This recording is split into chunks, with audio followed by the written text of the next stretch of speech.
Video کو like کریں، ہمارے چینل کو سبسکرائب کریں اور بیل آئیکن ضرور پریس کریں ہماری نیو ویڈیو سب سے پہلے دیکھنے کے لیے۔ اللہ سبحانہ تعالیٰ نے ہمیں اپنا ذکر کرنے کی تاکید کی ہے۔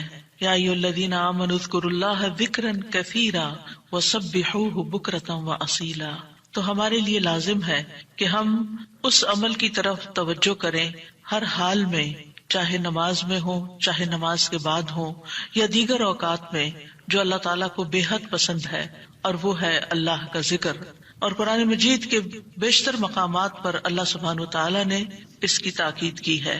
ارشاد باری تعالیٰ ہے سورۃ قاف میں، پس آپ صبر کیجئے اس پر جو وہ کہتے ہیں، یعنی آپ کے مخالفین، اور سورج کے طلوع اور غروب ہونے سے قبل اپنے رب کی حمد کے ساتھ تسبیح کیجئے، اور رات کے اوقات میں اور سجدوں کے بعد بھی اس کی تسبیح کیجئے، یعنی نماز کے بعد بھی اللہ تعالیٰ کی تسبیح بیان کیجئے۔ یہاں پر جو خطاب ہے وہ نبی صلی اللہ علیہ وسلم سے ہے، فاصبر علی ما یقولون، یعنی آپ کے دشمن یہ مشرکین آپ کے خلاف جو باتیں کرتے ہیں، ان کی باتوں پر آپ صبر کیجئے۔ جو آپ کو جھٹلا رہے ہیں، جو آپ کو دھمکیاں دے رہے ہیں، جو آپ کے خلاف سازشیں کر رہے ہیں، اس کا جواب آپ صبر کے ساتھ دیجئے، اور اس کے برعکس آپ اپنا تعلق اللہ تعالیٰ سے زیادہ مضبوط کر لیجئے۔ یعنی کتنی خوبصورت تعلیم ہے ہمارے دین کی کہ جب لوگ مخالفت کریں تو بجائے اس کے کہ ان سے الجھنا شروع کر دیں اور ان کی باتوں کا جواب دینے لگیں اور خود کو ڈیفینڈ کرنا شروع کر دیں، کرنے کا کام کیا ہے کہ ہم اللہ کی طرف توجہ کریں، رغبت کریں، دعا کریں، اللہ کی تسبیح بیان کریں، اس کی حمد بیان کریں۔ اسی لیے آگے فرمایا وَسَبِّحْ بِحَمْدِ رَبِّكَ، اور اپنے رب کی حمد کے ساتھ اس کی تسبیح بیان کریں، یعنی اللہ سبحانہ تعالیٰ کو ان باتوں سے پاک قرار دیں جو باتیں یہ مشرکین اللہ سبحانہ تعالیٰ سے منسوب کرتے ہیں، اور اس کے ساتھ ساتھ اللہ سبحانہ تعالیٰ کی شان بلند کریں، اس کی تعریف بیان کریں، اس کی ایسی صفات بیان کریں جو اس کے شایان شان ہیں، اور یہ نفی اور اس بات دونوں مل کر اللہ کے کمال کو ثابت کرتے ہیں۔ اور یہاں تسبیح سے مراد یا تو ظاہری تسبیح ہے، یعنی اللہ تعالیٰ کی پاکی بیان کرنا، یا پھر اس سے مراد نماز ہے، یعنی جب لوگوں کی باتیں تکلیف دے تو آپ اللہ سے نماز کے ذریعے مدد مانگیں، فاستعینوا بالصبر والصلاۃ۔ اور پھر قبل طلوع الشمس سے مراد فجر کی نماز جو سورج طلوع ہونے سے پہلے ہوتی ہے، اور قبل الغروب سے مراد ظہر اور عصر کی نمازیں ہیں۔ وَمِنَ اللَّيْلِ فَسَبِّحْهُ، اس سے مراد رات کی نماز یعنی عشاء اور تہجد کی نماز ہے، اور مغرب بھی رات کا ہی ایک حصہ ہو جاتا ہے کیونکہ سورج غروب ہو چکا ہوتا ہے۔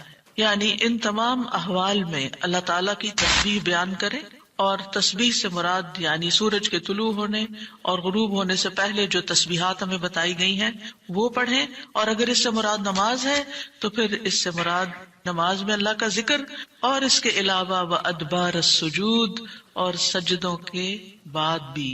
ایک معنی اس کا یہ ہے کہ نماز کے بعد کی تسبیحات کا اہتمام کیا جائے۔ بہت سے لوگوں کو دیکھا گیا وہ نماز پڑھتے بس اٹھ جاتے ہیں، تسبیح نہیں کرتے، جبکہ یہاں اللہ سبحانہ تعالیٰ خاص طور پر حکم دے رہے ہیں کہ نماز کے بعد تسبیح بیٹھ کر کرنی چاہیے، یہ نماز کے بعد کا ذکر ہے۔ مجاہد ابن عباس سے روایت کرتے ہیں کہ اللہ تعالیٰ نے آپ صلی اللہ علیہ وسلم کو تمام نمازوں کے بعد تسبیح پڑھنے کا حکم دیا ہے، اور وہ اس آیت کی تشریح کر رہے تھے وہ ادبار السجود کی۔ مجاہد کہتے ہیں اس سے مراد فرض نماز کے بعد تسبیح کرنا ہے۔ تو یہ نوٹ کر لیجئے کہ ساری نماز مکمل کرنے کے بعد نہیں بلکہ فرض نماز پڑھنے کے بعد تسبیح کریں۔ دوسرا معنی اس کا کیا کیا گیا ہے کہ فرض نماز کے بعد نفل نماز بھی پڑھیں، کیونکہ صبح عربی میں نفل نماز کے لیے بھی آتا ہے، یعنی فرض نماز کے بعد نفلی نماز بھی ادا کریں۔ اور تیسرا معنی اس کا کیا گیا ہے کہ مغرب کی نماز کے بعد 2 رکعت بھی پڑھیں، یعنی ان کو بھی تسبیح کا نام دیا گیا ہے۔ اسی طرح سورۃ الطور میں اللہ تعالیٰ فرماتے ہیں اور آپ اپنے رب کے حکم کے آنے تک صبر کیجئے، پس بے شک آپ ہماری نگاہوں کے سامنے ہیں، اور جس وقت آپ کھڑے ہوتے ہیں آپ اپنے رب کی حمد کے ساتھ تسبیح کیجئے، اور رات کو بھی اور ستاروں کے پلٹنے کے بعد بھی اس کی تسبیح کیجئے۔ یہاں بھی نبی صلی اللہ علیہ وسلم کو صبر کا حکم دیا گیا ہے کہ آپ اپنے رب کا حکم آنے تک صبر کرتے رہیں۔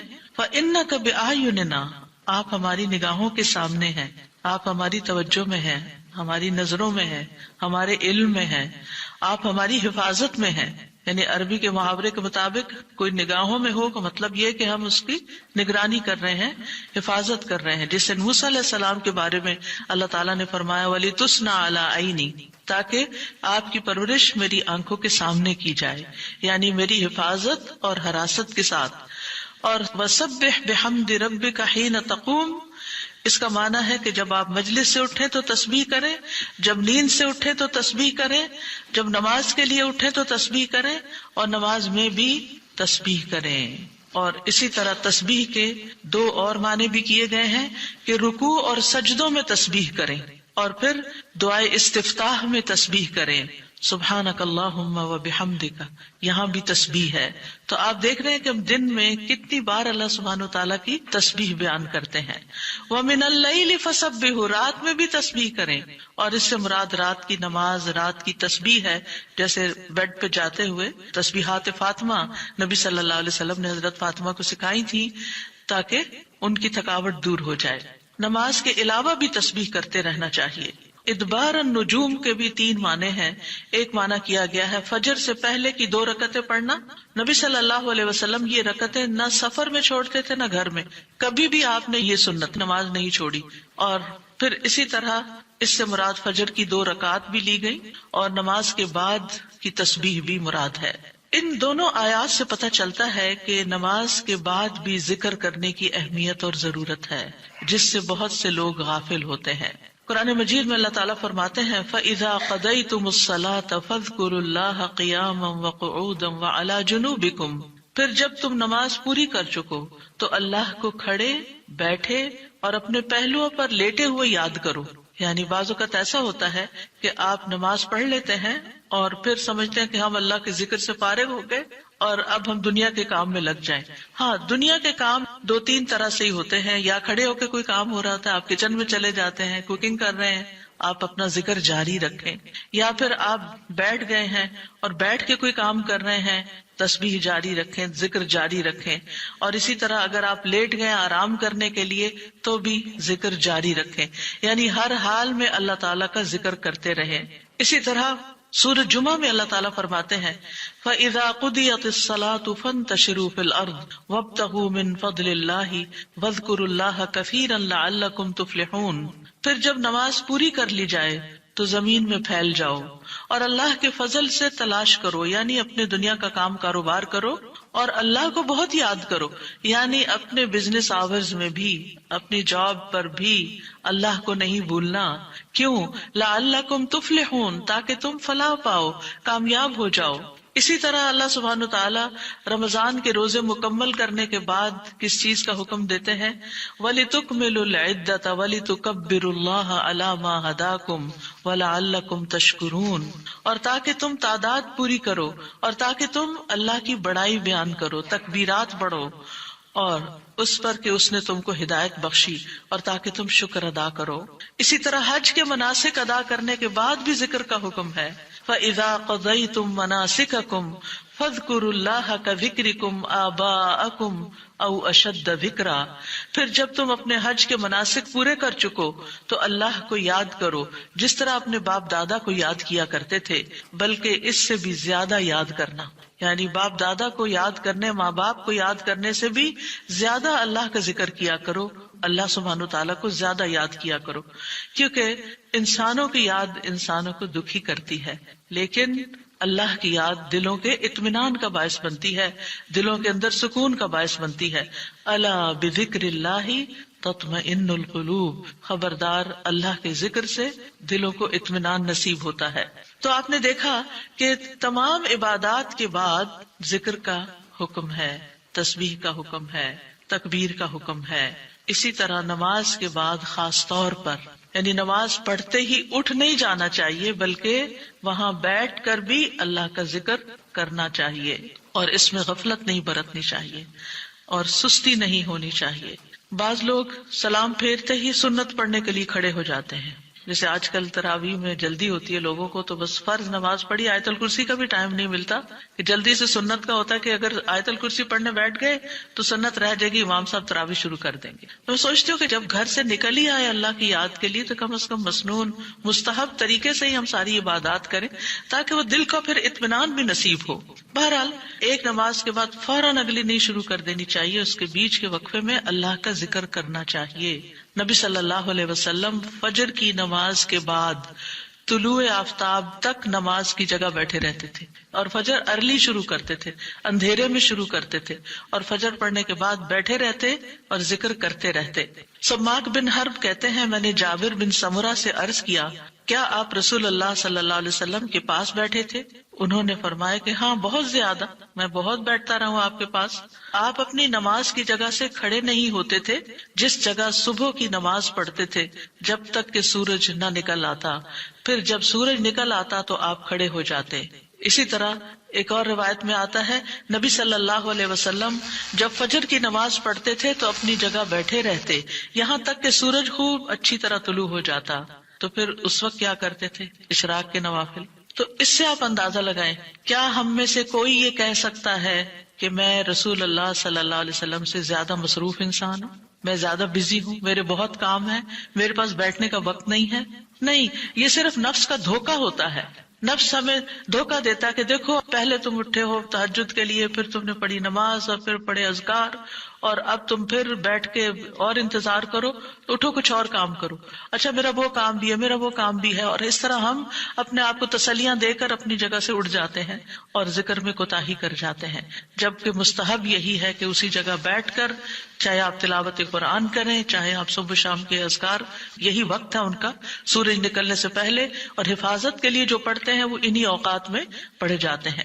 لہٰذا اس وقت آپ وہ بھی پڑھ سکتے ہیں، آپ تسبیحات کر سکتے ہیں، آپ کوئی بھی اور ذکر، آپ قرآن مجید کا مطالعہ کر سکتے ہیں، تفسیر کی کوئی کتاب پڑھ سکتے ہیں، کوئی تفسیر کا لیکچر سن سکتے ہیں، اپنی تجوید درست کر سکتے ہیں، یعنی کہ کوئی سبق یاد کر سکتے ہیں. یعنی کوئی بھی چیز ذکر کی قسم کی آپ اس وقت میں تسلی کے ساتھ کر سکتے ہیں تاکہ یہ سنت پوری ہو جائے، کیونکہ اس کا اجر و ثواب بہت ہے.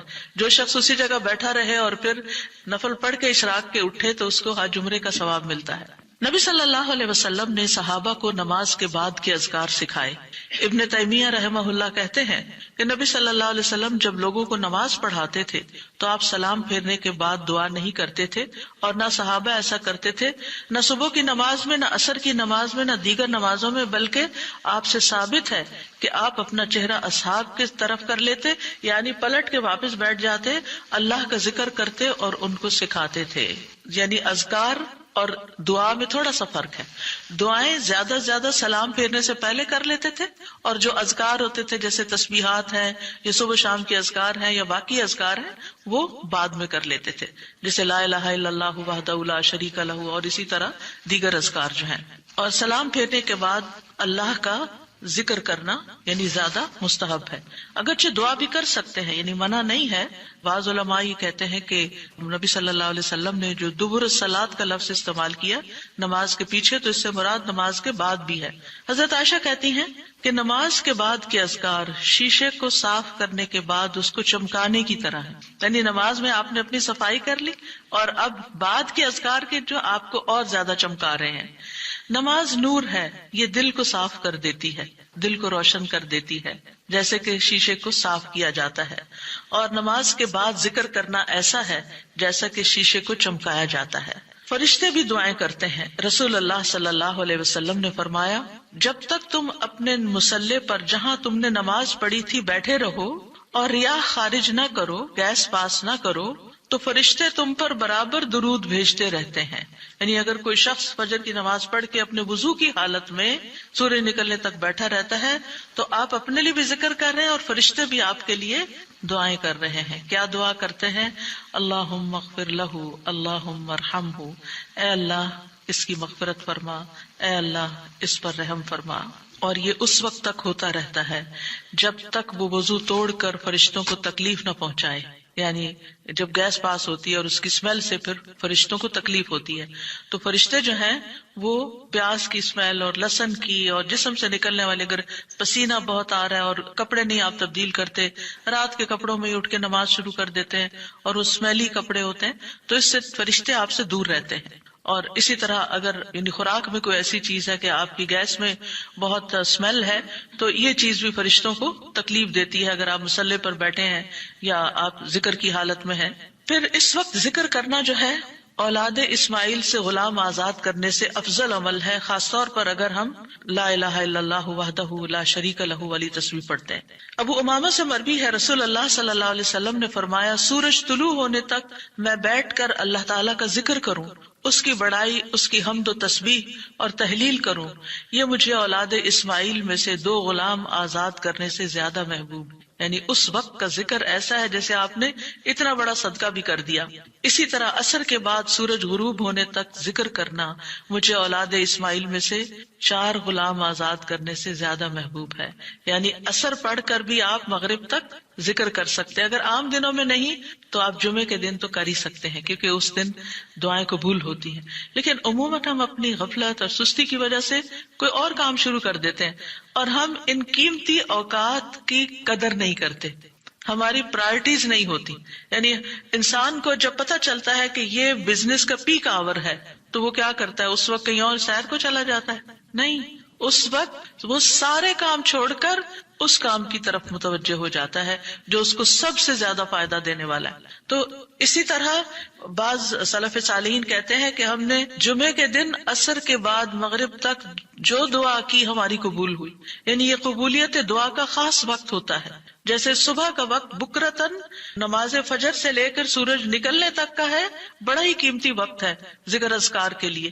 اسی طرح عصر کی نماز سے لے کر مغرب تک کا وقت بھی بڑا ہی قیمتی ہے. تو اس میں آپ دیکھیے خصوصاً آج کل آپ روزے سے ہیں، روزہ دار کی بھی دعا قبول ہوتی ہے. اور اس میں بھی امت کے نیک لوگوں کا طریقہ یہی رہا ہے کہ وہ روزہ کھلنے سے پہلے سارے کام چھوڑ دیتے تھے اور ذکر اذکار میں مصروف ہو جاتے تھے، دعائیں کرنے میں مصروف ہو جاتے تھے.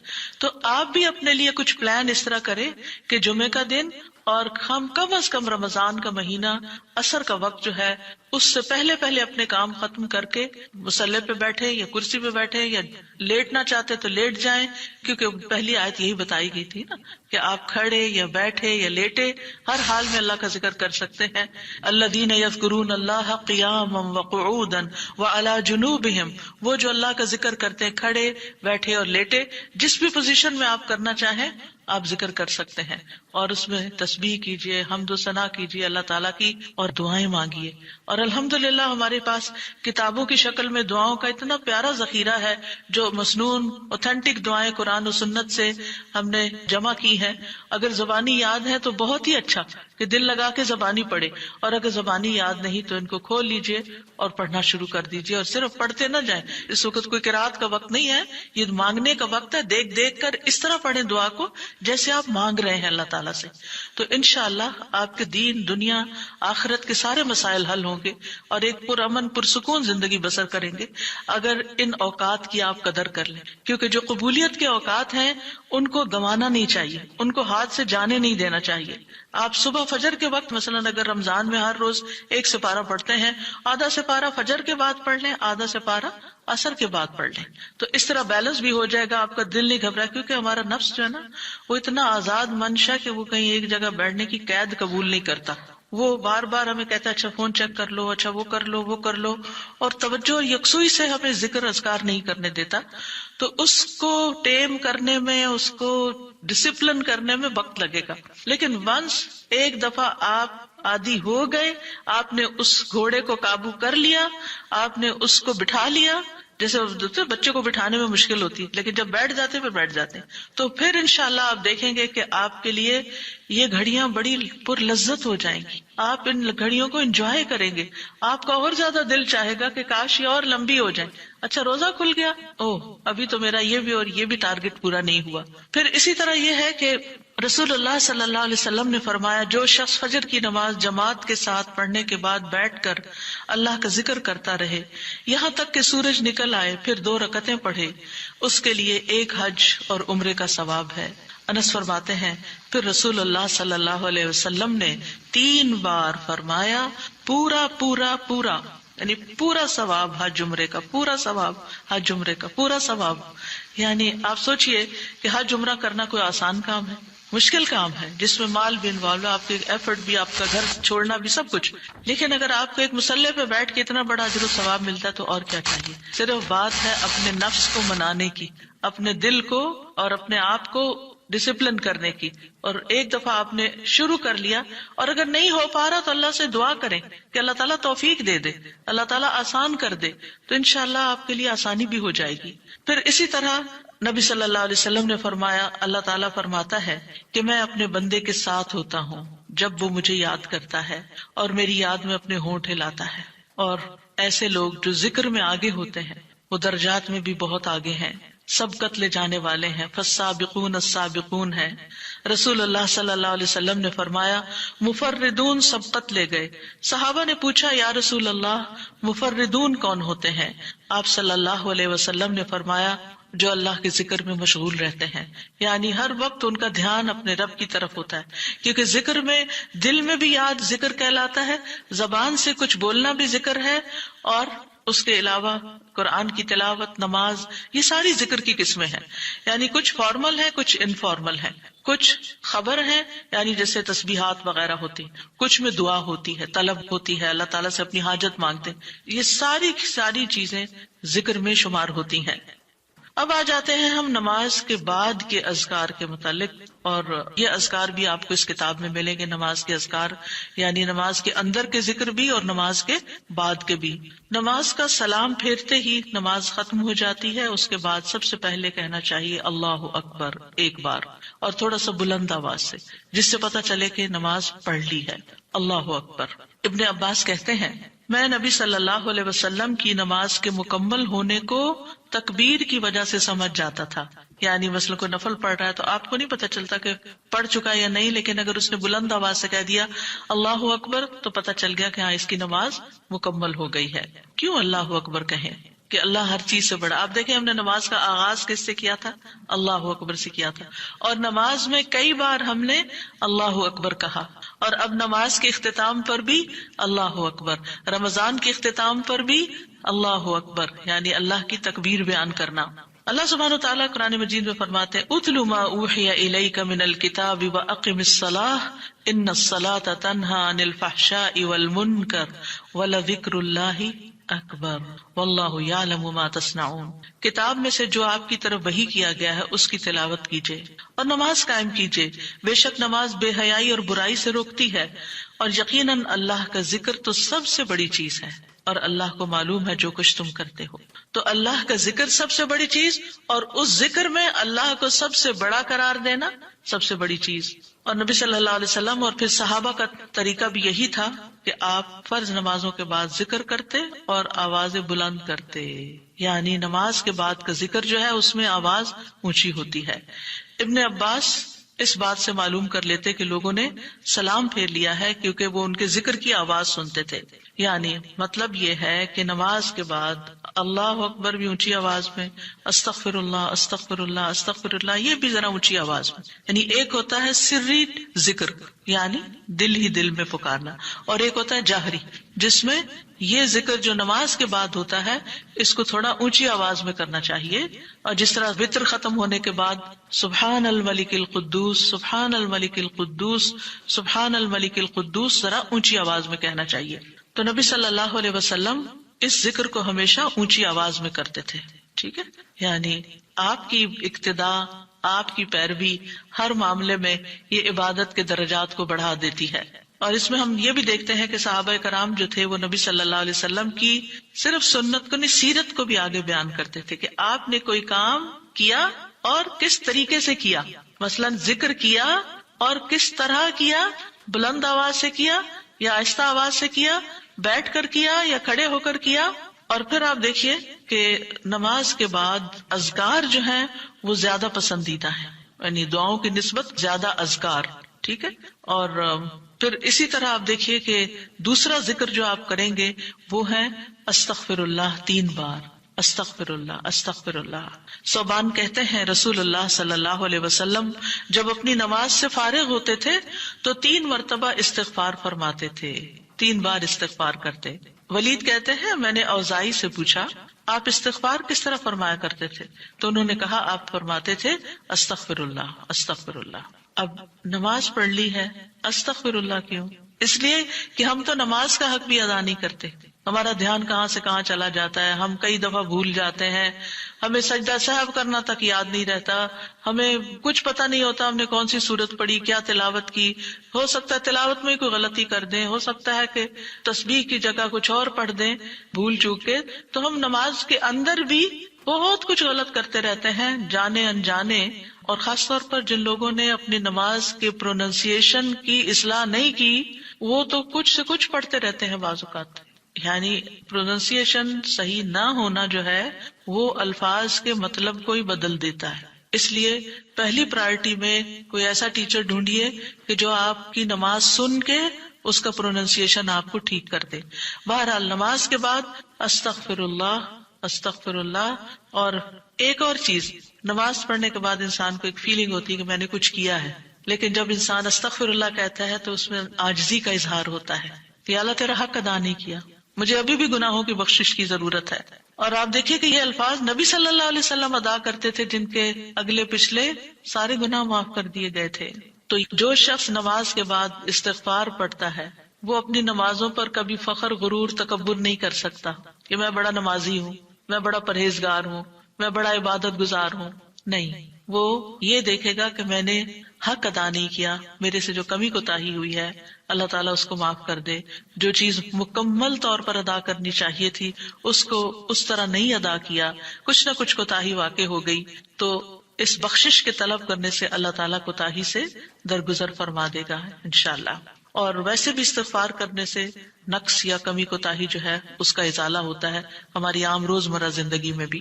تیسرا ذکر، اب آپ دیکھ رہے ہیں یہ ذکر ہے، اللہ اکبر بھی ذکر ہے، استغفر اللہ بھی ذکر ہے، اور تیسرا یہ بھی ذکر ہے اللہم انت السلام ومنک السلام تبارکت ذی الجلال والاکرام. اے اللہ تو سراپا سلامتی ہے اور تجھی سے سلامتی حاصل ہوتی ہے، تو بڑی برکتوں والا ہے اے جلال و اکرام والے. یعنی استغفار کے بعد پھر فوراً بعد اللہ تعالیٰ کی تعریف اور یہ ذکر. السلام جو ہے یہ اللہ تعالیٰ کے ناموں میں سے ایک نام ہے جس کا مطلب یہ ہے کہ اللہ تعالیٰ ہر طرح کی آفات سے، عیبوں سے، ہر طرح کے نقص سے سلامت ہے. کوئی چیز اس کو نقصان نہیں دے سکتی، نہ لوگوں کی باتیں جو اللہ تعالیٰ کے خلاف کرتے ہیں، یا لوگوں کے گمان، یا لوگوں کی نافرمانیاں اور گناہ اور عبادت نہ کرنا، اللہ کا حکم نہ ماننا. اللہ تعالیٰ کو کوئی چیز نقصان نہیں دیتی، وہ سلامت ہے، اس کو کسی کی ضرورت ہی نہیں ہے. یہ جو کچھ ہم کرتے ہیں، ذکر ہو عبادت ہو، یہ اپنے ہی فائدے کے لیے کرتے ہیں، اللہ تعالیٰ پر کچھ احسان نہیں ہے. تو ہم یہ کہتے ہیں اللہم انت السلام کہ اللہ تعالیٰ آپ سراسر سلامتی ہیں اور آپ کا ہر فعل جو ہے وہ ظلم سے سلامت ہے، پاک ہے، ہر شر سے پاک ہے. آپ کی تقدیر، آپ کے فیصلے، ہر چیز سلامتی پر مبنی ہے. ومنک السلام، سلامتی تیری ہی طرف سے آتی ہے، یعنی تو ہی سلامتی دیتا ہے یا تو ہی سلامتی کو روک لیتا ہے. سلامتی کا مالک بھی تو ہی ہے، تو سلامت رکھے تو ہم سلامت ہیں. تو یہ تعلق اللہ تعالیٰ سے انسان اپنا ظاہر کرتا ہے کہ انسان اپنے رب کے بارے میں کیا سمجھتا ہے. تبارکتا، تبارکتا کا لفظ برکت سے ہے جس کا مطلب ہوتا ہے کثرت سے کسی چیز کا بڑھنا اور قائم رہنا، یعنی تیری خیرات و برکات بہت زیادہ ہیں. ذل جلال والاکرام، اے عزت اور جلال والے. جلال کا مطلب ہے عظمت، بڑائی، اور اکرام کا مطلب ہے احسان. یعنی تو اپنے بندوں کو عزت و اکرام دیتا ہے، اپنے رسولوں کو، اپنے انبیاء کو اور اپنے صالح بندوں کو تو ہی عزت اور اکرام اور برکتیں عطا کرتا ہے. ساری نعمتیں تیری ہی طرف سے ہیں. اور یہ کتنا خوبصورت ذکر ہے جو ہم ہر نماز کے بعد کرتے ہیں، یا جو نہیں کر رہے انہیں لازماً کرنا چاہیے کہ اللہ سبحانہ وتعالیٰ سے ہم اپنے اچھے گمان کا اظہار کرتے ہیں اور ایک طرح سے انڈائریکٹلی سلامتی اور برکت طلب بھی کرتے ہیں. آپ دیکھیے عموماً ہم جب کسی چیز کے اندر فائدہ دیکھتے ہیں تو ہم خیر اس سے وابستہ کر لیتے ہیں، یہ ہے تو کام ہوگا، یہ نہیں تو کام ہی نہیں ہوگا۔ مثلاً آپ کوئی قلم خریدتے ہیں اور اس سے لکھنا شروع کرتے ہیں اور آپ کو اچھا لگتا ہے، یا آپ اس سے جو لکھنا چاہتے تھے آرٹیکل یا کوئی چیز یا نوٹس اپنے تو بڑے اچھے لکھ پاتے ہیں، تو آپ کہنے لگتے ہیں یہ قلم بڑا مبارک ہے۔ ٹھیک ہے بھائی، قلم اچھا ہے، فائدہ دے رہا ہے آپ کو، لیکن اصل تو اللہ نے آپ کے لیے یہ وسیلہ بنایا کہ اس نے آپ تک یہ پہنچایا۔ تو اصل برکت اور خیر اور سلامتی کا منبع اللہ رب العزت کی ذات ہے۔ چیزوں کے ساتھ مت چمٹ جائیے اور ان پر اتنے ڈیپینڈنٹ نہ ہو جائیں کہ اللہ کو بھول جائیں اور اللہ تعالیٰ کی نعمت اور اللہ تعالیٰ کا احسان یاد نہ کریں۔ تو اس لیے ہر نماز کے بعد ہم اس بات کا اقرار کرتے ہیں کہ ساری برکتیں تیری ذات سے ہیں یا رب، ساری سلامتی تیری طرف سے ہے یا رب، عزت اور اکرام تیری ہی طرف سے ہے یا رب، تو ہی جس کو چاہے اس پر احسان فرماتا ہے، لہٰذا ہم یہ سب کچھ تجھ سے ہی طلب کرتے ہیں۔ پھر آپ دیکھیے چوتھا ذکر ہے لا الہ الا اللہ وحدہ لا شریک لہ لہ الملک ولہ الحمد وہو علی کل شیء قدیر۔ یہ بھی آپ 3 بار پڑھ سکتے ہیں، یہ بھی ذکر ہے، یعنی 3 مرتبہ اللہ تعالیٰ کی توحید کا اقرار۔ مغیرہ بن شعبہ جو وحی کے کاتب تھے ان سے مروی ہے کہ معاویہ رضی اللہ عنہ نے مغیرہ کو لکھا کہ کوئی حدیث جو آپ نے رسول اللہ صلی اللہ علیہ وسلم سے سنی ہو وہ مجھے لکھ کر بھیجیں۔ راوی کہتے ہیں کہ مغیرہ رضی اللہ عنہ نے انہیں لکھا کہ میں نے آپ صلی اللہ علیہ وسلم سے سنا ہے آپ اپنی نماز سے فارغ ہونے کے بعد 3 مرتبہ یہ پڑھا کرتے تھے لا الہ الا اللہ وحدہ لا شریک لہ لہ الملک ولہ الحمد وہو علی کل شیء قدیر۔ سب سے پہلے توحید کا اقرار کہ اللہ ایک ہے، وہی الہ ہے، وہی خالق ہے، مالک ہے، رب ہے، معبود ہے۔ پھر اس بات کا انکار کہ کوئی اس کا شریک ہو، لا شریک لہ، اور پھر لہ الملک، بادشاہت بھی اسی کی ہے، معبود بھی وہی ہے، بادشاہ بھی وہی ہے، اور ایسا بادشاہ ہے وَلَهُ الْحَمْدُ کہ اس کی تعریف ہے۔ دنیا کے بادشاہوں کا حشر ہوتا دیکھا ہے آپ نے، ان کے ساتھ کیا کیا جاتا ہے، لیکن اللہ سبحانہ وتعالیٰ کی بادشاہت پر کوئی آنچ نہیں آتی، کوئی اس کو ہلا نہیں سکتا، کوئی اس کو نقصان نہیں دے سکتا، کوئی اس پر باتیں نہیں بنا سکتا، کوئی اس کا نقص نہیں نکال سکتا کہ اللہ تعالیٰ نے آسمان میں یہ کیا چیز بنا دی، اب زمین میں کیا بنا دی، نہیں، وَلَهُ الْحَمْدُ، اسی کی ہے تعریف، یعنی ایسا بادشاہ کہ جو قابل تعریف ہے، اور ایسا بادشاہ کہ وَهُوَ عَلَى كُلِّ شَيْءٍ قدیر۔ دنیا کے بادشاہ انتہائی بے بس لاچار ہوتے ہیں، ان کے ہاتھ میں کچھ نہیں ہوتا، وہ انسانوں کے محتاج ہوتے ہیں، انسانوں کی خدمت کے، انسانوں کی مدد کے، انسانوں کے مال کے محتاج ہوتے ہیں۔ یہ بادشاہت کیا بادشاہت ہے جس کی ساری ڈیپینڈنسی لوگوں کے اوپر ہے۔ تو اصل بادشاہت تو اللہ کی ہے کہ جو ہر چیز پر پوری قدرت رکھتا ہے۔ تو آپ اس احساس کے ساتھ اگر اللہ تعالیٰ کا یہ ذکر کرتے ہیں تو آپ کا دل ایک سکون سے بھر جائے گا، ایک خوشی سے بھر جائے گا کہ میں ایسی ہستی کو جانتی ہوں، ایسی ذات کو جانتی ہوں کہ جو اتنی خوبیوں کی مالک ہے۔ کیونکہ یہ انسان کی فطرت میں ہے، انسان کی نفسیات میں ہے کہ وہ کسی چیز کی تعریف کر کے خوش ہوتا ہے، اور عام طور پر ہم صرف سامنے نظر آنے والی چیزوں کی تعریف کر کر کے خوش ہوتے رہتے ہیں، اور تھوڑے دن کے بعد وہ بھی خراب ہو جاتی ہیں، وہ تعریف بھی ساتھ ہی چلی جاتی ہے۔ انسان ہے تو مر جاتے ہیں، ان کے اعمال ہے تو ختم ہو جاتے ہیں، اور کبھی وہ اچھے ہوتے ہیں اور پلٹ بھی جاتے ہیں۔ وہ کہاں گئی تعریفیں؟ جوان ہے تو بڑھاپے میں ساری تعریفیں چلی گئی، مالدار تھے تو غریب ہوئے تو ساری تعریفیں چلی گئی، اسی طرح علم ہے اور جنون لاحق ہو گیا تو ساری تعریفیں چلی گئیں، سب کچھ الٹ گیا۔ اور دنیا کے یہ سارے نظارے آپ نے دیکھے ہوں گے کہ جب ہر نعمت لوگوں پر الٹ جاتی، اسی لیے ہم دعا کرتے ہیں نا کہ اللہم انی اعوذ بک من زوال نعمتک، کہ اللہ نعمتوں کے زوال سے بچانا، کہ انتہائی تکلیف دہ چیز ہے، لیکن یہ ایک دنیا کا قانون ہے، یہ سب کچھ ہوتا ہے اور ہماری آنکھیں دیکھتی ہیں، لیکن اللہ سبحانہ وتعالی ان سب چیزوں سے پاک ہے، اس کو کوئی زوال نہیں اور اس کا کوئی کچھ بگاڑ نہیں سکتا، اور وہ ہر چیز پر پوری طرح قادر ہے، جو چاہے کر سکتا ہے، اور تعریف اسی کے لیے ہے۔ 5واں ذکر لا الہ الا اللہ وحدہ لا شریک لہ لہ الملک ولہ الحمد وہو علی کل شیء قدیر اللہم لا مانع لما اعطیت ولا معطی لما منعت ولا ينفع ذا الجد منک الجد۔ اللہ کے سوا کوئی الہ نہیں، وہ اکیلا ہے، اس کا کوئی شریک نہیں، بادشاہت اسی کی ہے اور تمام تعریف اسی کے لیے ہے، اور وہ ہر چیز پر پوری طرح قدرت رکھنے والا ہے۔ اے اللہ، جو کچھ تو نے دیا ہے اسے کوئی روکنے والا نہیں، اور جو کچھ تو نے روک دیا اسے کوئی دینے والا نہیں، اور کسی مالدار کو تیری بارگاہ میں اس کا مال نفع نہیں پہنچا سکتا۔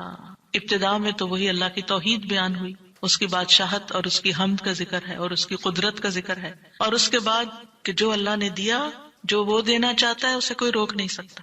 یہاں بھی آپ دیکھیں مانگ کچھ نہیں رہی، یہ ذکر ہے، یہ دعا نہیں، یہ کیا ہے؟ ذکر ہے. اور جو کچھ تو نے روک دیا کوئی دے ہی نہیں سکتا، اور سارے ہی مالدار فقیر ہیں، اور خاص طور پر تیرے سامنے فقیر ہیں.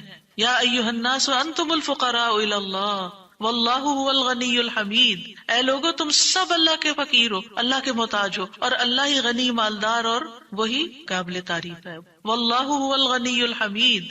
ٹھیک ہے. نبی صلی اللہ علیہ وسلم جب سلام پھیرتے تھے تو یہ دعا پڑھا کرتے تھے یا یہ ذکر کیا کرتے تھے. اور اس میں آپ دیکھیے کہ یہ جو عقیدہ ہے نا کہ اللہ روکے تو کوئی دے نہیں سکتا، یہ انسان کو بڑا اطمینان دے دیتا ہے. اگر کوئی چیز، کوئی خیر آپ کی طرف آنے سے رکی ہوئی ہے تو وہ اللہ ہی نے روکی ہوئی ہے، آپ پر رحمت کی وجہ سے. بدگمان نہ ہو اس سے، کسی وجہ سے رکی ہوئی ہے. آپ کسی کی کوئی اچھی چیز دیکھتے ہیں، کسی کا مینشن دیکھتے ہیں تو سوچتے ہیں کتنا خوش قسمت ہے، کتنے بڑے گھر میں رہتا ہے. کسی کے پاس فراری دیکھتے ہیں تو آپ کہتے ہیں واہ کتنا خوش قسمت ہے. لیکن آپ کو نہیں پتا کہ یہی چیزیں اس کے لیے کتنی بڑی آزمائش بنی ہوئی ہیں، آپ نہیں جانتے. اور اگر اللہ نے آپ کو نہیں دی تو آپ کو بہت سے شر سے محفوظ رکھا ہوا ہے. تو اللہ کا روکنا بھی خیر کا باعث ہوتا ہے.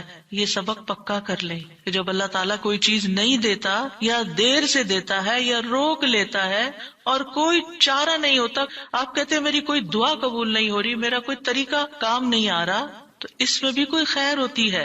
کیونکہ جو اللہ نے مقدر میں لکھا ہے وہ پہنچ کے رہے گا. کوئی روک نہیں سکتا جو تو دے، اور کوئی دے نہیں سکتا جو تو روک لے. اور جسے اللہ نے آپ کے مقدر میں لکھا ہے وہ آپ تک آئے گا ہی آئے گا.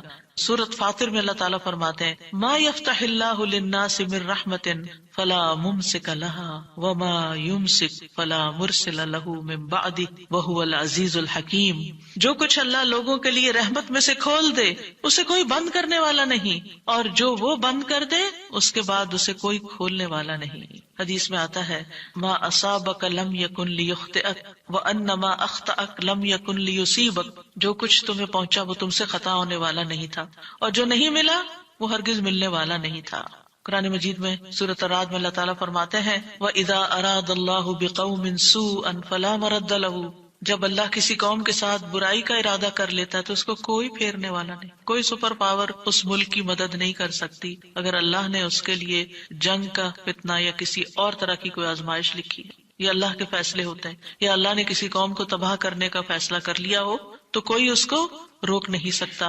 لہٰذا ہمیں اللہ پر ہی بھروسہ کرنا چاہیے اور ہر حال میں ایسی پریشان کن باتوں پر اللہ تعالیٰ ہی کی طرف رجوع کر لینا چاہیے. یاد رکھیے اگر کوئی چیز نہیں ملی تو اللہ تعالیٰ کو الزام مت دیں، اللہ تعالیٰ سے ناراض نہیں ہو، اللہ تعالیٰ سے بدظن نہیں ہو. یہ روکنا اس کی رحمت ہے. انسان اگر ان دو جملوں پر ایمان لے آئے تو پھر اس کا مکمل بھروسہ اللہ کی ذات پر ہو جائے گا. وہ رزق کے بارے میں اللہ پر ہی توکل کرے گا، نقصان کو دور کرنے اور بھلائی کو پانے کے لیے اللہ پر ہی بھروسہ کرے گا. وہ اللہ کو اپنے لیے کافی سمجھے گا. یعنی جہاں کہیں دل چھوٹا ہوا، جہاں کہیں کوئی پریشانی آئی، کہتے حسبی اللہ و نعم الوکیل. اللہ کار ساز یعنی کام بنانے والا اللہ ہی میرے لیے کافی ہے، وہ میرا کام بنائے گا، وہ میری مشکل آسان کرے گا. تو یہ توحید ربوبیت اور الوہیت پر مشتمل جملے ہیں. ابن تیمیہ کہتے ہیں یہ حدیث دو عظیم اصولوں پر مشتمل ہے. نمبر 1 توحید ربوبیت، اور وہ ہے جسے اللہ دینا چاہے اسے کوئی روک نہیں سکتا، اور جسے وہ روک دے اسے کوئی نہیں دے سکتا. بس بندہ اللہ ہی پر توکل کرتا ہے اور اسی سے مانگتا رہتا ہے، کیونکہ دینا جو اس نے ہے. تو پھر کسی اور سے کیوں مانگے گا، کسی اور سے توقع لگا کے کیوں بیٹھ جائے گا، کسی اور کے در پہ کیوں جائے گا. اس کو پتا ہے صرف اللہ ہی نے کرنا ہے جو کرنا ہے. اس سے عقیدہ توحید پکا ہوتا چلا جاتا ہے کہ صرف اللہ ہی نے کرنا ہے. اور توحید الوہیت ولا ينفع ذا الجد منك الجد. عام طور پر انسان یہ سمجھتا ہے میرے پاس مال ہے مجھے کوئی مشکل نہیں. یعنی جب کوئی کام سامنے آتا ہے نا تو فوراً دیکھتا ہے کتنا ہے بینک میں، کتنا کیش رکھا ہے، کیا ہے میرے پاس، کتنی پراپرٹی ہے. یعنی فوراً انسان کا دماغ گھوم کے اس طرف چلا جاتا ہے نا بہت ہے، انف ہے، کام ہو جائے گا. اللہ چاہے گا تو ہوگا. صرف آپ کے مال سے کچھ نہیں ہوتا. آپ سارا لگا دیں بزنس میں پورا لاس ہو سکتا ہے. پھر بتائیے آپ کے مال نے آپ کو کیا فائدہ دیا. کچھ نہیں ہو سکتا جب تک اللہ نہ چاہے. مال بھی جب فائدہ دیتا ہے جب اللہ چاہتا ہے، اولاد بھی جب فائدے کی ہوتی ہے جب اللہ چاہتا ہے. کسی انسان سے فائدہ صرف اس وقت پہنچتا ہے جب اللہ چاہتا ہے. آپ نے دیکھا ہوگا کتنے ہی اچھے سے اچھے لوگ ہوتے ہیں ہر وقت کام آنے والے، ایک وقت ایسا آتا ہے وہ ایسے بےچارے مجبور ہوتے ہیں کہ ان کو نہ کرنی پڑتی ہے کہ بھائی سوری یہ نہیں کر سکتے، کیونکہ سب کچھ ان کے اختیار میں نہیں ہے، سب کچھ ان کے بس میں نہیں ہے. اسی طرح انسان کے پاس بعض اوقات کوئی عہدہ ہوتا ہے، انفلوئنس ہوتا ہے، وہ سمجھتا ہے یہ عہدہ ہے میرے پاس میں سب کچھ کر سکتا. نہیں کر سکتے. آپ نے دیکھا ہوگا دنیا کے بڑے بڑے ملکوں کے جو حکمران ہوتے ہیں کتنے بے بس ہوتے ہیں، کچھ بھی نہیں ہوتا ان کے ہاتھ میں، اپنی تقدیر نہیں بنا سکتے، اپنا فائدہ نہیں کر سکتے. اور پھر آپ دیکھیے کہ اللہ سبحانہ وتعالیٰ دنیا اسے بھی دیتا ہے جس سے وہ محبت کرتا ہے، اور اسے بھی دیتا ہے جس سے وہ محبت نہیں کرتا. لیکن یاد رکھیے ایمان اس کو دیتا ہے، دین کی سمجھ اس کو دیتا ہے جس سے وہ محبت کرتا ہے. وَمَن يُرِدِ اللَّهُ بِهِ خَيْرًا يُفَقِّهُ فِي الدِّينِ. دنیا تو سب کے پاس، مومن مسلم کافر سب کے پاس ہو سکتی ہے. دنیا کے بڑے بڑے فائدے ہر ایک کو مل سکتے ہیں، لیکن دین اس کو ملتا ہے جس سے اللہ محبت کرتا ہے. لہٰذا انسان کو اللہ ہی کی طرف رغبت کرنی چاہیے، اور کبھی بھی اپنے مال پہ، اپنے جاہ پہ، اپنے ریسورسز پہ، اپنی قوتوں پر، اپنے علم پر کبھی بھروسہ نہیں کرنا چاہیے کہ یہ میرے لیے کچھ بنائیں گے اور ان کی وجہ سے میں آگے بڑھ جاؤں گا اور ان کی وجہ سے میرا بہت فائدہ ہوگا. کہ اللہ فائدہ لائے گا نا، ان میں سے کوئی ایک چیز بھی آپ کے پاس نہیں ہوگی تو آپ کا کام بن جائے گا. اور اگر فائدہ نہیں دینا نا اللہ نے ان ساری چیزوں کے ہوتے ہوئے، کئی دفعہ لوگ کہتے ہیں نا ہر چیز ہے میرے پاس لیکن پھر بھی میرا یہ مسئلہ حل نہیں ہوتا، معلوم نہیں کیوں رکاوٹ آ گئی. اور پھر وہ غلط سوچنا شروع کر دیتے ہیں، فلاں کی بندش ہے، فلاں کی نظر ہے، فلاں نے یہ کر دیا. نہیں، نفع اور نقصان دونوں اللہ کے ہاتھ میں. نہ کسی کی نظر آپ کو نقصان دے سکتی ہے، نہ کسی کا جادو آپ کو نقصان دے سکتا ہے، نہ کسی کا حسد آپ کو نقصان دے سکتا ہے اگر اللہ نہ چاہے. لہٰذا اسی سے دعا کرتے رہیں، اور جو پروٹیکشن کی دعائیں اس نے سکھائی ہیں وہ پڑھتے رہیں، اور باقی بھروسہ اللہ کی ذات پر کریں. پھر چھٹا ذکر ہے لا الہ الا اللہ وحدہ لا شریک لہ لہ الملک ولہ الحمد وہو علی کل شیء قدیر لا حول ولا قوة الا باللہ لا الہ الا اللہ ولا نعبد الا ایاہ لہ النعمۃ ولہ الفضل ولہ الثناء الحسن لا الہ الا اللہ مخلصین لہ الدین ولو کرہ الکافرون. اللہ کے سوا کوئی الہ نہیں، وہ اکیلا ہے، اس کا کوئی شریک نہیں، بادشاہت اسی کی ہے اور تمام تعریف اسی کے لیے ہے، اور وہ ہر چیز پر پوری طرح قدرت رکھنے والا ہے. اور گناہ سے بچنے کی طاقت اور نیکی کرنے کی طاقت اللہ کے سوا کوئی دینے والا نہیں، اللہ کے سوا کوئی الہ نہیں. ہم صرف اسی کی عبادت کرتے ہیں، اسی کی ساری نعمتیں ہیں، اسی کا سارا فضل ہے اور اسی کے لیے خوبصورت تعریف ہے. اللہ کے سوا کوئی الہ نہیں، ہم اسی کے لیے دین میں اخلاص رکھنے والے ہیں اگرچہ کافر ناپسند کریں. ابن زبیر سلام پھیر کر ہر نماز کے بعد یہ کہتے، اور راوی کہتے ہیں کہ انہوں نے کہا کہ رسول اللہ صلی اللہ علیہ وسلم ہر نماز کے بعد ان کلمات کے ساتھ تحلیل کیا کرتے تھے، یعنی اللہ تعالیٰ کی حمد و ثنا بیان کرتے تھے. یہ بھی کیا ہے نماز کے بعد کا ذکر. اور اس میں آپ دیکھیے لا الہ الا اللہ وحدہ کے علاوہ لا حول ولا قوة الا باللہ، لا حول ولا قوة الا باللہ، کہ کوئی پھیرنے کی قوت یعنی کسی برائی کو، نقصان کو دور کرنے کی، اور اسی طرح کوئی فائدہ حاصل کرنے کی قوت اللہ ہی کے پاس ہے. کسی گناہ سے دور ہونے اور کسی نیکی کے کرنے کی ہمت طاقت اللہ ہی کے پاس ہے. تو یہ لا حول ولا قوت الا باللہ بہت فائدہ دیتا ہے اور اس کی کثرت کرنے کو کہا گیا ہے. اور لا الہ الا اللہ ولا نعبد الا ایاہ، ہم صرف اسی کی عبادت کرتے ہیں. لہ النعمۃ ولہ الفضل ولہ الثناء الحسن، نعمت بھی اور فضل بھی اور اچھی تعریف سب اللہ ہی کے لیے ہے، اور ہم مخلص ہو کر اللہ کی عبادت کرتے ہیں. مخلصین لہ الدین لا الہ الا اللہ ولو کرہ الکافرون، اگرچہ کافر ناپسند کریں، ان کو ہماری توحید اچھی نہ لگے، لیکن پھر بھی ہم صرف ایک اللہ ہی کو مانتے ہیں. ساتویں چیز ہے تسبیحات. سبحان اللہ 33 بار، الحمدللہ 33 بار اور اللہ اکبر 33 بار، اور 34ویں بار لا الہ الا اللہ وحدہ لا شریک لہ لہ الملک ولہ الحمد وہو علی کل شیء قدیر. ہر نماز کے بعد ان تسبیحات کو پڑھنے کی فضیلت کیا ہے؟ ابو ہریرہ کہتے ہیں رسول اللہ صلی اللہ علیہ وسلم نے فرمایا، جس آدمی نے ہر نماز کے بعد 33 مرتبہ سبحان اللہ، 33 مرتبہ الحمدللہ اور 33 مرتبہ اللہ اکبر کہا تو یہ 99 کلمات ہو گئے. اور 100 کا عدد پورے کرنے کے لیے لا الہ الا اللہ وحدہ لا شریک لہ یہ ذکر کر لیا تو اس کے سارے گناہ معاف کر دیے جائیں گے، چاہے وہ سمندر کی جھاگ کے برابر ہو. یعنی 100 کا عدد پورا کرنے کے لیے کیا پڑھنا ہے؟ لا الہ الا اللہ وحدہ لا شریک لہ لہ الملک ولہ الحمد وہو علی کل شیء قدیر. رسول اللہ صلی اللہ علیہ وسلم نے فرمایا ہر نماز کے بعد کچھ ایسے اذکار ہیں جن کو پڑھنے والا یا جن کو کرنے والا کبھی محروم نہیں ہوتا، جن میں سے سبحان اللہ 33 بار، الحمدللہ 33 بار اور 34 بار اللہ اکبر. یعنی اگر لا الہ الا اللہ پورا نہیں پڑھ سکتے تو اللہ اکبر کو 34 بار کر کے 100 کی گنتی پوری کر لیں. پھر اسی طرح رسول اللہ صلی اللہ علیہ وسلم کے پاس کچھ فقیر صحابہ حاضر ہوئے، کہا کہ امیر لوگ بلند درجات اور ہمیشہ رہنے والی جنت حاصل کر چکے.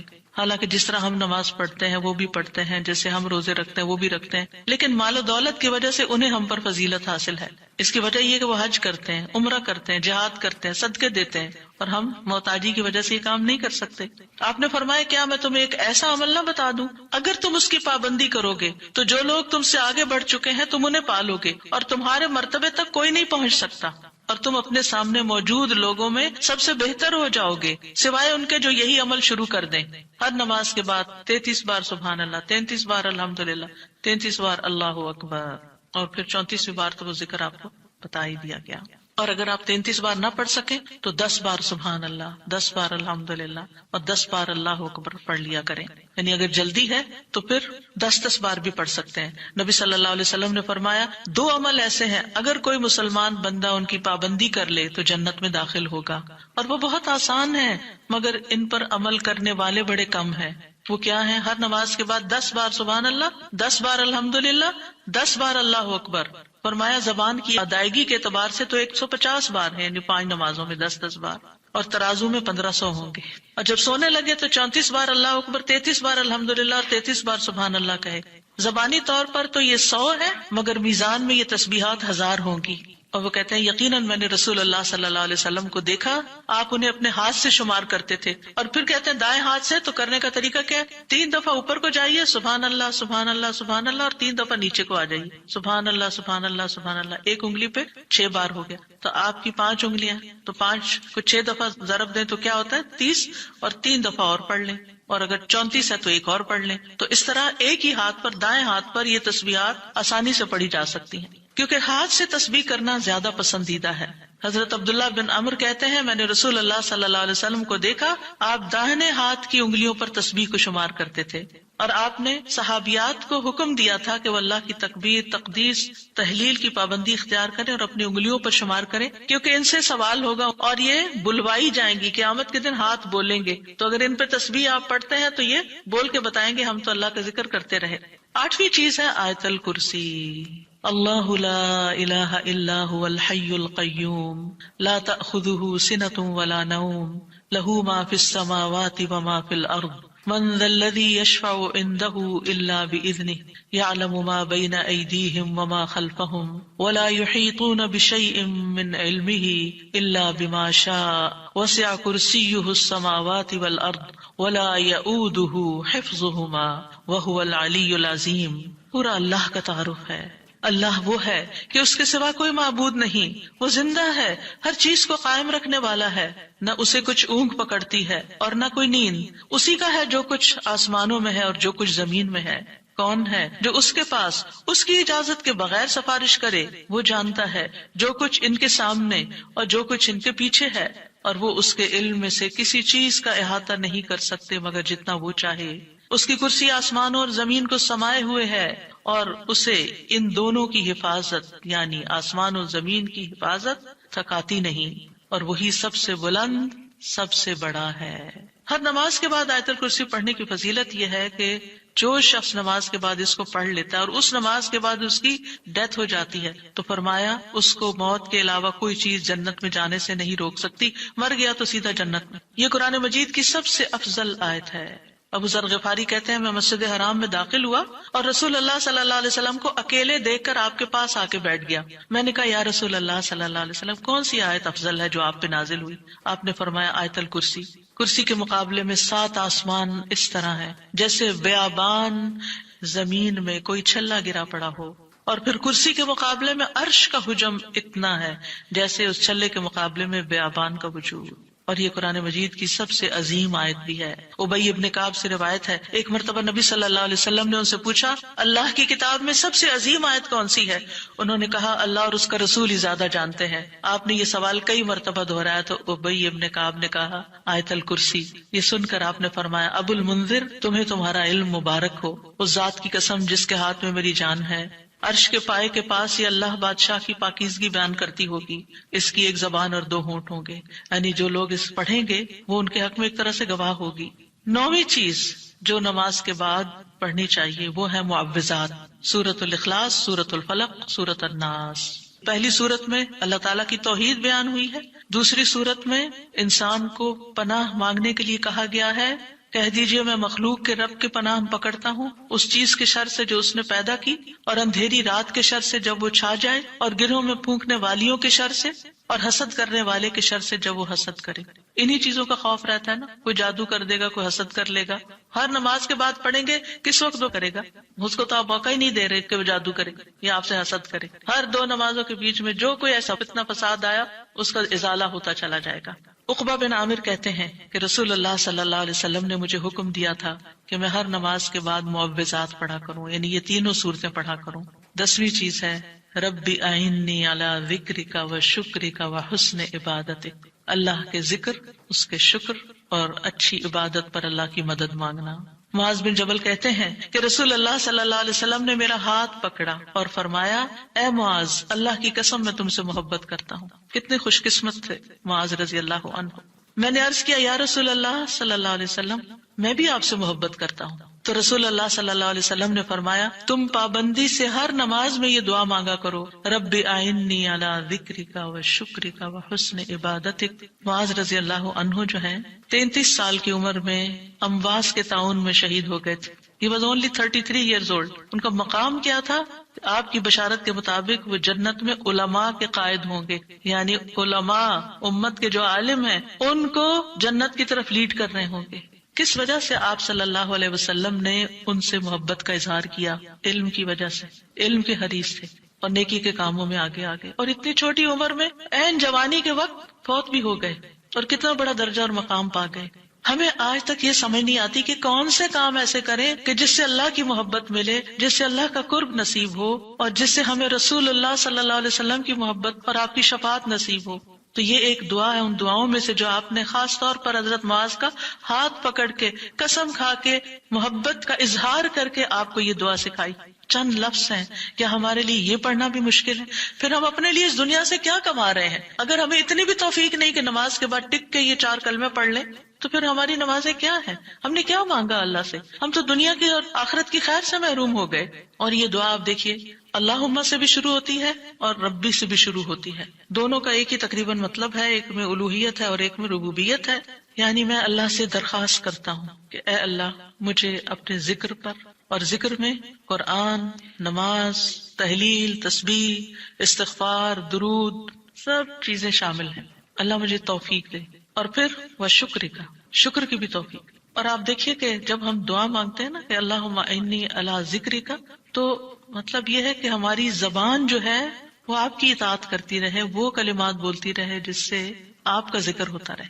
یعنی ایک تو ہے یہ مسنون اذکار ان کا پڑھنا، اور ایک یہ ہے کہ اللہ تعالیٰ کی نعمتوں کا ذکر کرنا، اللہ تعالیٰ کے احسانات کا ذکر کرنا، اللہ تعالیٰ کی قدرت کی نشانیوں کا ذکر کرنا، اللہ کے فضل کا ذکر کرنا. وَأَمَّا بِنِعْمَةِ رَبِّكَ فَحَدِّثْ، یہ بھی ذکر ہے. آپ اپنے بچوں کے ساتھ بات کر رہے ہیں اور اللہ تعالیٰ کے بارے میں کوئی بات کر رہے ہیں، دین کے بارے میں کوئی بات کر رہے ہیں، تو یہ بھی ذکر میں شمار ہو. تو اللہ مجھے توفیق دے، آئین اللہ میری مدد کر. کیونکہ ہمارے پاس وقت بھی ہوتا ہے، ہمارے پاس صلاحیت بھی ہوتی ہے، لیکن ہم توجہ نہیں کرتے، ہم کرتے نہیں ہے کام، کیونکہ توفیق نہیں ہوئی نا. تو ہر نماز کے بعد چونکہ فرض کے بعد دعا قبول ہوتی ہے تو یہ دعا مانگنے کو کہا گیا. اور بعض کہتے ہیں اس کو سلام پھیرنے سے پہلے بھی پڑھ سکتے ہیں، جیسے ربی جعلنی پڑھتے ہیں یا اور کل جو میں نے آپ کو دعائیں بتائی تھی آخر میں نماز کے اختتام پر سلام سے پہلے، وہ سب مسنون اذکار تھے، لیکن علماء نے اس کے علاوہ جیسے رب اجعلنی مقیم الصلاۃ، یہ نبی صلی اللہ علیہ وسلم نے نہیں سکھائی ہمیں کہ نماز کے بعد ضروری یہی پڑھی جائے، لیکن علماء نے کہا کہ جیسے اللہ کی حمد و ثنا ہوتی ہے تشہد میں، پھر اس کے بعد درود شریف ہے، اور پھر اس میں والدین اور اولاد دونوں کے لیے دعا ہے تو یہ پڑھ لیں۔ اس کے علاوہ جو چاہے قرآنی اور مسنون دعا یہاں بیٹھ کے پڑھیں، کیونکہ نماز کے اندر دعا مانگنا نماز کے بعد کی دعا سے افضل ہے، قبولیت کے زیادہ چانسز ہیں، جس سے اکثر لوگ غافل ہیں۔ سلام پھیرنے سے پہلے اللہم انی اسألک الجنۃ واعوذ بک من النار 3 دفعہ یہ پڑھ لیں، جو آپ کا دل چاہے پڑھیں، بس اردو میں نہیں عربی میں یاد کریں کچھ دعائیں، قرآنی دعائیں مسنون دعائیں اس وقت پڑھتے رہیں۔ تو پھر دوسرا ہے وشکر کا، شکر کہاں سے ادا ہوتا ہے؟ زبان سے بھی ہوتا ہے، لیکن اس کا اصل مقام دل ہے، وہ دل سے اٹھتا ہے۔ ذکر کی بات کر کے ہم نے کہا کہ اللہ ہماری زبان کو اپنی اطاعت کی توفیق دے، اور شکر کی بات کر کے ہم نے کہا کہ اللہ ہمارے دل کو اپنے ذکر کی توفیق دے، اپنی یاد کی توفیق دے، اور شکر ادا کرنے کی توفیق دے۔ یعنی میں ساری ظاہری اور باطنی نعمتوں پر اللہ کا شکر ادا کرنے کی توفیق مانگتا ہوں، یہ مطلب ہے اس دعا کا۔ زبان کا شکر کیا ہے کہ بندہ اللہ کی نعمتوں کا ذکر کرتا ہے، اور اعضاء سے شکر کیا ہے کہ بندہ اللہ کی اطاعت کے کام کرتا ہے، کیونکہ اللہ تعالیٰ نے آل داؤد کو کیا کہا تھا؟ اعملوا آل داؤد شکرا وقلیل من عبادی الشکور، اے داؤد کے گھر والو شکر ادا کرنے کے لیے عمل کرو، اور میرے بندوں میں کم ہی شکر گزار ہیں۔ اللہ کا شکوہ ہے بندوں سے، کم ہی شکر گزار۔ کیوں؟ اس لیے کہ شیطان نے کہا تھا وَلَا تَجِدُ أَكْثَرَهُمْ شَاكِرِينَ، کہ انسانوں کی اکثریت کو آپ شکر کرنے والا نہیں پائیں گے۔ اور وَلَقَدْ صَدَّقَ إِبْلِيسُ ظَنَّهُ، ابلیس نے اپنا گمان سچ پایا کہ بندوں کو شکر سے ہٹا دیا۔ تو شکر کی توفیق مل جائے تو پھر شکر ادا کیا جائے، اور یہ شکر کا سلسلہ تو کہیں ختم ہوتا ہی نہیں، کیونکہ اتنی نعمتیں ہیں کہ ہم گن ہی نہیں سکتے۔ ابن رجب کہتے ہیں کہ دین میں یا دنیا میں اللہ کی ہر نعمت جو بندے کو حاصل ہوتی ہے اس میں نعمت کا شکر ادا کرنے کی ضرورت ہوتی ہے، پھر جو شکر کی توفیق ملتی ہے اس پر بھی شکر ادا کرنے کی ضرورت ہے، یعنی شکر پر بھی شکر، یہ ایک اور نعمت ہے، اس میں دوبارہ شکر ادا کرنے کی ضرورت ہے۔ پھر دوبارہ شکر کیا تو ایک اور نعمت مل گئی، اب کیا ہے؟ ایک اور دفعہ شکر کریں، اور یہ سلسلہ ہمیشہ جاری رہتا ہے، یعنی شکر کا سلسلہ کبھی ختم نہیں ہونا چاہیے، شکر کرتے ہی چلے جائیں۔ وحسن عبادتک، اور اپنی خوبصورت عبادت کی توفیق عطا فرما، اور خوبصورت عبادت اسی وقت ہو سکتی ہے جب اس میں اخلاص ہو، اور نبی صلی اللہ علیہ وسلم کی اتباع ہو، اطاعت ہو۔ اطاعت اعضاء سے کی جاتی ہے، یعنی ہمارے اعضاء، ہاتھ پاؤں، ہمارا جسم یہ عبادت میں مشغول ہوتا ہے۔ بعض اوقات ہم ڈھیروں عبادت کر لیتے، ڈھیر سارے نفل پڑھ لیتے، بہت کچھ کر لیتے، لیکن اس کو کوئی کوالٹی نہیں ہوتی۔ یہاں یہ نہیں کہا گیا کہ کثیر عبادتک، یہاں کیا کہا گیا؟ حسن عبادتک، کہ اللہ خوبصورت عبادت کی توفیق دے۔ امام ابن تیمیہ کے بارے میں آتا ہے کہ جب وہ قید ہوئے تو اپنے سجدوں میں یہ دعا پڑھا کرتے تھے، اللہم اعنی علی ذکرک و شکرک و حسن عبادتک، کیونکہ اللہ کی توفیق کے بغیر ہم یہ کام نہیں کر سکتے۔ جس کی زندگی میں ذکر آ گیا، جس کی زندگی میں شکر آ گیا، اور جس کی زندگی میں خوبصورت عبادت آ گئی، وہ خوش قسمت ترین انسان ہے، اس کو سبھی کچھ مل گیا۔ اور جو ان چیزوں سے محروم ہے پھر ہر خیر سے محروم ہے، چاہے دنیا کی قارون جیسی دولت اس کے پاس کیوں نہ ہو، پوری دنیا اس کی فین ہو، اس کی تعریفیں کرے اور اس کی فدائی شدائی ہو، کوئی فائدہ نہیں ہے۔ ایک اور دعا ہے رب قنی عذابک یوم تبعث عبادک، اے میرے رب مجھے اس دن کے عذاب سے بچانا جس دن تو اپنے بندوں کو اٹھائے گا۔ 3 بار یہ دعا، اے اللہ ہمیں اس دن کے عذاب سے بچانا جس دن تو اپنے بندوں کو اٹھائے گا۔ 1 دفعہ بھی پڑھی جا سکتی، 3 دفعہ کی شرط نہیں ہے۔ برا بن عازب کہتے ہیں جب ہم رسول اللہ صلی اللہ علیہ وسلم کے پیچھے نماز پڑھتے تھے تو ہم آپ کی دائیں طرف کھڑے ہونے کو پسند کرتے تھے تاکہ آپ ہماری طرف رخ کر کے متوجہ ہوں۔ برا کہتے ہیں میں نے آپ کو فرماتے ہوئے سنا، یعنی آپ پلٹ رہے تھے اور کہہ رہے تھے رب قنی عذابک یوم تبعث عبادک۔ یہ رات کو سوتے ہوئے بھی پڑھا کریں اور نمازوں کے بعد بھی کہ اللہ اس دن کے عذاب سے بچا لینا جس دن تو بندوں کو دوبارہ پیدا کرے گا۔ 13 اللہم اغفر لی ما قدمت وما اخرت وما اسررت وما اعلنت وما اسرفت وما انت اعلم به منی انت المقدم وانت المؤخر لا الہ الا انت۔ اے اللہ میرے وہ گناہ بخش دے جو میں پہلے کر چکا، جو میں نے بعد میں کیے، اور جو چھپے ہوئے کیے اور جو ظاہر میں کیے، اور جو میں حد سے بڑھا رہا اور وہ جن سے تو مجھ سے زیادہ باخبر ہے۔ تو ہی نیکی اور خیر میں آگے کرنے والا اور پیچھے کرنے والا ہے، تیرے سوا کوئی معبود نہیں۔ نبی صلی اللہ علیہ وسلم سلام پھیرنے کے بعد یہ دعا پڑھا کرتے تھے، یعنی اس دعا کے بارے میں ثابت ہے کہ سلام کے بعد پڑھا کرتے تھے. تو اللہم اغفر لی ما قدمت. بات یہ ہے کہ جو نیک لوگوں کی نیکیاں ہوتی ہیں وہ مقربین کے گناہ شمار ہوتے ہیں، یعنی ان کا سٹینڈرڈ اور ہائی ہوتا ہے نا، ان کی کوالٹی اور اچھی ہوتی ہے. تو اس لیے نبی صلی اللہ علیہ وسلم کے گناہ کوئی نہیں تھے کہ جس کے لیے آپ بخشش مانگتے تھے. ایک تو ہمیں سکھانے کے لیے، اور دوسرا یہ ہے کہ نیکیوں میں سے جو کم درجے کی نیکیاں ہوں ان پر بھی. وما اخرت، اور جو عبادت مجھ سے تاخیر ہوئی، کوتاہی ہوئی، جو میں نے لیٹ کی، جس کا حق ادا نہیں کیا. وما اسررت، جو میں نے چھپایا، جو میرے دل میں وسوسے اور خیالات آئے. بعض اوقات نماز کے اندر وسوسے آنا شروع ہو جاتے ہیں، تو یا اللہ تو اس کو بھی معاف کر دے. وما اعلنت، اور جو میں نے ظاہراً کیے، یعنی وہ اقوال افعال جو سب کے سامنے، لوگوں کے سامنے کوئی بری مثال پیش کی. یعنی یہ نبی صلی اللہ علیہ وسلم کے نہیں، یہ ہمارے لیے ہے کہ ہم بعض اوقات ایسی بات کر جاتے ہیں، ایسا کام کر جاتے ہیں جو دوسروں کو پٹ آف کر دیتا ہے نیکی کے کاموں سے، یا ان کو دین سے ہٹا دیتا ہے، یا اور اسی طرح کی غلطیاں ہم کرتے ہیں. اور پھر آپ دیکھیے کہ نبی صلی اللہ علیہ وسلم کی ہمبلنس بھی اس سے پتہ چلتی ہے کہ کتنے آپ ہمبل تھے، کہ سارا کچھ کر کے، بہترین عبادت کر کے پھر بخشش بھی مانگ رہے ہیں. اور پھر آپ دیکھیے کہ وما اسرفت، ہر معاملے میں ہم حد سے پار ہو جاتے ہیں، خوشی میں، غم میں، بے صبری میں، ہر چیز میں. تو اس کی بھی دعا ہے یہ کہ اللہ جہاں بھی میں حد لمٹ کراس کر رہا ہوں، اللہ مجھے وہ کراس کی بھی لمٹ کے آگے جو غلط کام کیا ہے مجھ سے تو وہ بھی معاف کر دے. اور وما انت عالم بہ منی، اور جو تو مجھ سے زیادہ جانتا ہے. یعنی خاص کے بعد عام کا بھی ذکر ہے، یعنی میں نے تو مانگ لیا جو مجھے سمجھ آتی تھی، اب اس کے علاوہ بھی جو کچھ ہے اس کو بھی آپ معاف کر دیجیے. اور پھر انت المقدم و انت المؤخر. دوسرے روایت میں انت المقدم والمؤخر بھی آتا ہے، جس کو تو چاہتا ہے آگے بڑھا دیتا ہے نیکی میں، جس کو تو چاہتا ہے پیچھے کر دیتا ہے. یعنی یہ نہ سوچیے کہ آج میں اگر نیکیوں میں آگے ہوں تو ہمیشہ ایسے ہی رہوں گی، ہمیشہ ڈرتے رہا کریں، پیچھے بھی ہو سکتے ہیں. تو یا اللہ تو مجھے آگے ہی رکھنا، مراد یہ ہے. اور اگر نبی صلی اللہ علیہ وسلم کے بارے میں ہے تو آپ کی نبوت سب سے آخر میں تھی، وہ ایک پازیٹیو سینس میں ہے، انت المقدم و انت المؤخر. اور پھر اسی طرح یہ ہے کہ قیامت کے دن سب سے پہلے آپ اٹھائے جائیں گے، حالانکہ دنیا میں آپ کی نبوت سب سے آخر میں تھی. تو یہ اللہ تعالیٰ کا فیصلہ ہوتا ہے، جس چیز پر وہ چاہتا ہے اپنے بندوں کو اتارتا ہے، جس کو چاہتا ہے آگے بڑھاتا ہے، جس کو چاہتا ہے عزت دیتا ہے، جس کو چاہتا ہے ذلت دیتا ہے. اور بندوں کے ایک دوسرے پر درجات ہیں. نمبر 14 سبحانک اللہم و بحمدک استغفرک و اتوب الیک. یہ مجلس کے اختتام پر بھی اور نماز کی دعاؤں کے اختتام پر بھی. پاک ہے تو اے اللہ، تیری ہی حمد ہے، میں تجھ سے بخشش مانگتا ہوں، تیری ہی طرف میں رجوع کرتا ہوں. یہ اچھے عمل پر مہر لگانے والے کلمات ہیں. حضرت عائشہ سے روایت ہے کہ رسول اللہ صلی اللہ علیہ وسلم جب کسی مجلس میں بیٹھتے یا نماز پڑھتے یا کچھ کلمات پڑھتے، حضرت عائشہ نے ان کے بارے میں پوچھا تو آپ نے فرمایا اگر کسی شخص نے اس مجلس میں اچھی باتیں کی ہوں گی تو یہ کلمات قیامت تک ان باتوں کے لیے مہر بن جائیں گے، اور اگر اس نے اس مجلس میں کوئی فضول بات کی ہے تو یہ اس کے لیے کفارہ بن جائیں گے. اور اس کے دیگر روایات بھی ہیں، یعنی دیگر طرق بھی ہیں اس دعا کے.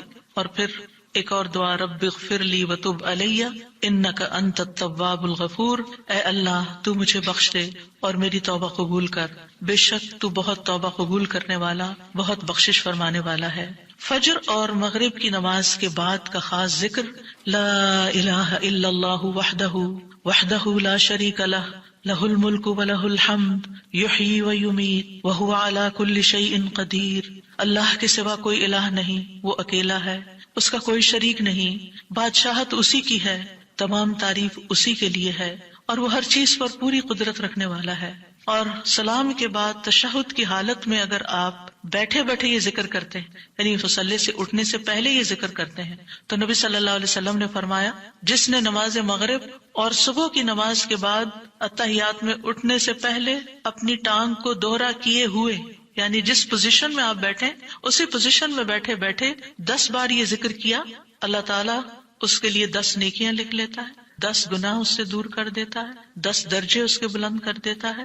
اس کے لیے ہر بری چیز سے حفاظت، شیطان مردود سے پناہ دینے والے یہ کلمات ہوتے ہیں. کوئی گناہ سوائے شرک کے اس کو نہیں پہنچتا، اور یہ اس روز عمل میں سب لوگوں سے افضل ہوتا ہے. یعنی صبح کے وقت اگر کوئی یہ پڑھ کے اٹھتا ہے مصلی سے تو یہ سب لوگوں سے افضل ہوتا ہے، سوائے اس شخص کے جس نے اس کے برابر یا اس سے زیادہ ان کلمات کو پڑھا ہو. اور ایک اور روایت میں ہے جو یہ 10 مرتبہ مغرب کے بعد پڑھے گا، اللہ اس کی حفاظت کے لیے اسلحہ بردار فرشتے بھیجے گا جو اس کی صبح تک شیطان سے حفاظت کریں گے. اللہ تعالیٰ سے دعا ہے کہ اللہ تعالیٰ ہمارے ان اعمال کو قبول کرے اور ہمیں اس ذکر کی توفیق دے. میں یہ پڑھتے ہوئے سوچ رہی تھی کہ جو شخص یہ ساری دعائیں پڑھے نماز کے بعد، اس کے پاس فضول کام کرنے کا کون سا وقت باقی بچے گا؟